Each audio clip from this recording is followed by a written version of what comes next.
throw around a bit in terms of my terminology is a story for bracing, a story for bracing requirements, and then also a story not designed for bracing requirements. These themes and concepts come basically through my understanding of these graphics that are in the code tables. These are in the calculation method and I think in the simplified method throughout the code for the tables related to wind and seismic.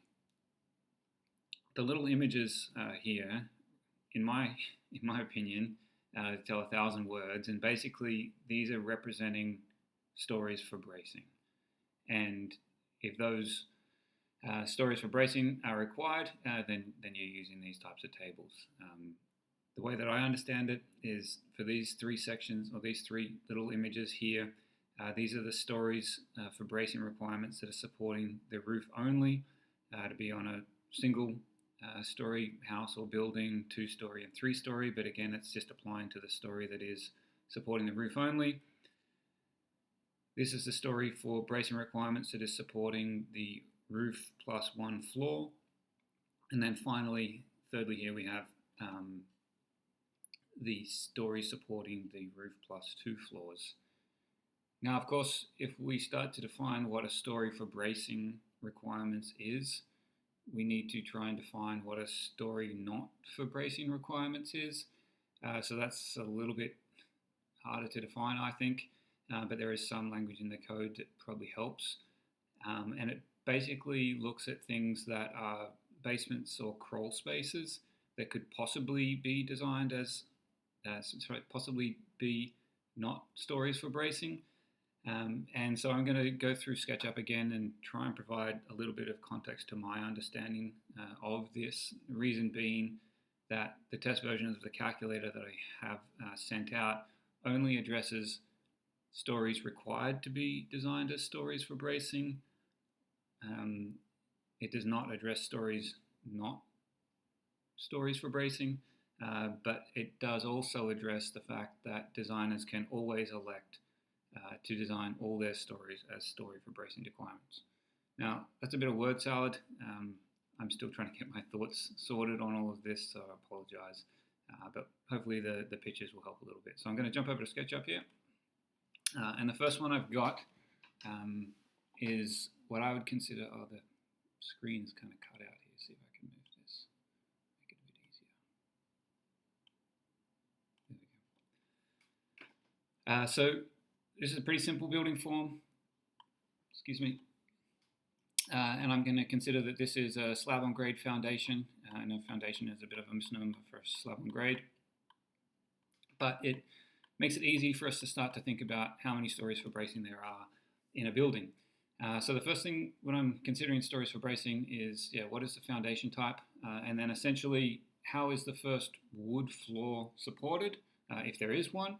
And then I'm looking at what are the lengths of those studs or the walls. Sorry, what are the lengths of the studs and what are the length of the walls that is supporting that first wood framed floor. Not much of that applies in this case because we have a slab on grade with full height, let's call them 8-foot high walls supporting a roof. So this one's pretty clear. It is just going to be one story for bracing. Okay. Now, obviously, we don't really know what's going on underneath here, so we can't see how far it goes down, but I'm assuming that this is a slab on grade. All right, so I'll go on to the next example. And I should also say that obviously we could stack this up. We could have 3 stories here for this building, for this form, and then you would have 1, 2, or 3 stories for bracing, and the appropriate tables would be applying. There's no basement, there's no crawl space, so there's no opportunity to look into stories that may not be stories for bracing. So the next one, let's look at a basement or crawl space. So here you can see I've identified that this goes down below grade, and let's call this a full 8-foot basement if we will. So again, the first thing I'm looking at is the foundation. We understand that this is a basement. I'm looking at how the first floor is supported, the first wood floor is supported. And there could be a few different options here, and I haven't really clearly identified it, but for example, the first wood frame floor could be supported directly on this foundation all the way around. It's a level lot. Okay. And if that were the case, the designer would have the option whether to design this basement as a not as a story for bracing. If the floor was supported directly on that foundation. So the basement in this case could, if the floor was supported directly here, could be not a story for bracing. The designer always has the choice to design any story as a story for bracing.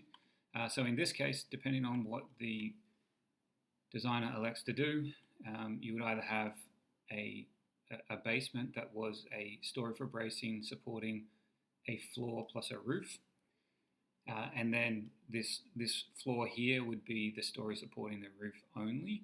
Or alternatively, you could use some of the clauses in the code to provide forgivenesses of the band spacing, for example, in the basement here, and this would be not a story for bracing, and the uppermost floor would be a story for bracing.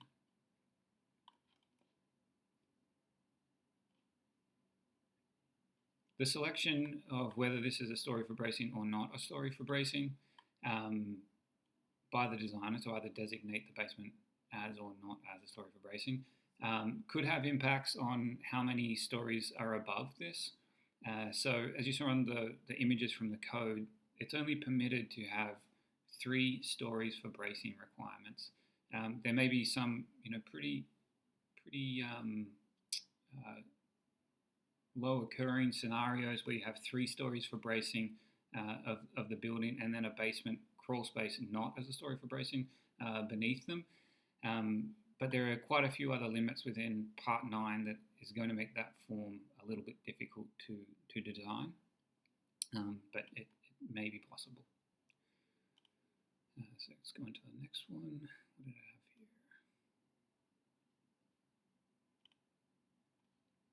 here? Again, for a level lot, we have a little bit different building form where we have a basement or crawl space below grade, obviously, and then to lift up the elevation of the first framed floor, we put in these little framed walls, wood framed walls. The code calls these out as cripple walls. Some people call them knee walls. And again, the length of these walls is going to have an impact on whether the basement crawl space down here needs to or is required to be designed as a story for bracing, or if the designer can use some of the forgivenesses in the code and design this not as a story for bracing. When we see this kind of building form, the things that we should be thinking about are what are what is the height of this wall? So what is the length of the studs plus the plates, I'm assuming, and then what is the length of the wall in terms of its length this way. So there are pretty significant limitations on the height of a wall and the length of a wall. It is dependent on your S-max value for your site. But just to give it some context, if these walls are taller than 4 feet, in any scenario around the building,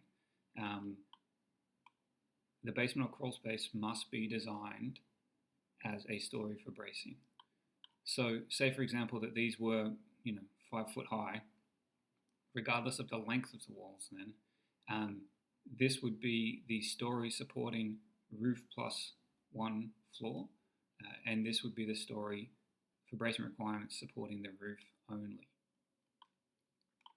That means that all these wood-framed walls here, need to be designed as part of the brace wall system, and the spacing of the bands and things in the crawl space would apply as if they did to the upper floor as well. Now, of course, not all lots are flat and level like this, so there's some differences as well that apply. So I'll go on to a few other examples. Let's look at stepped cripples. So here we have another example where we have these cripple walls or these knee walls that are helping support the first framed floor. But that first framed floor is also supported by concrete, by the foundation around here. And again, there are some slightly varied, let's call them forgivenesses, that are available to designers under some pretty strict circumstances to determine whether this basement or crawl space must be designed as a story for bracing, or it could be elected to not be designed as a story for bracing. So again, they relate to the height of the cripple walls here. Again, the thoughts are that it is dependent on the S max value, but it is also dependent on the length of the wall. So previously I said that there's a maximum of 4 feet for these cripple walls in any circumstance. That's true. There's also a maximum, I think it's like 6 meters, so 18 feet. Is that right? No, 20 feet or so.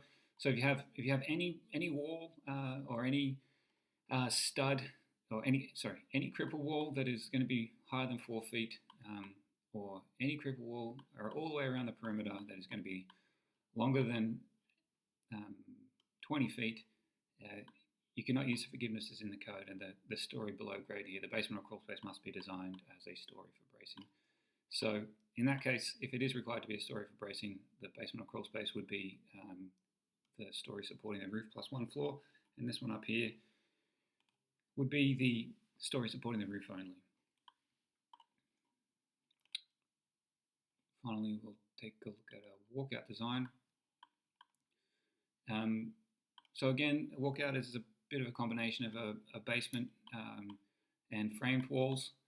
And again, we're applying the same kind of concepts. What is the height of these walls? Obviously, sometimes if you have a really steep lot or a really large building, this foundation could be supporting the first wood frame floor. But again, we're looking at what is the highest studs in any part around this foundation. What is the height of that wall? If it's more than 4 feet, it has to be designed as a story for bracing. So, if you're going to have an effective walkout basement, it is always going to be designed as a story for bracing. There may be some situations like, if I go back here,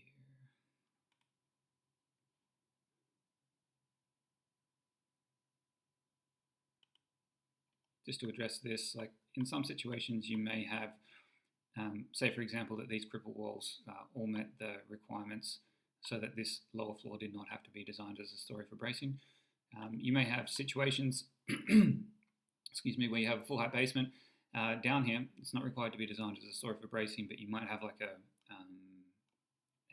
an access down there, like a set of stairs, and then into the basement below grade. My thoughts are that this could probably be considered what they call it, like a localized depression, and probably wouldn't affect the bracing requirements. But yeah, I'm not sure on that. So that would be that in my mind would be a little bit different to a walkout basement.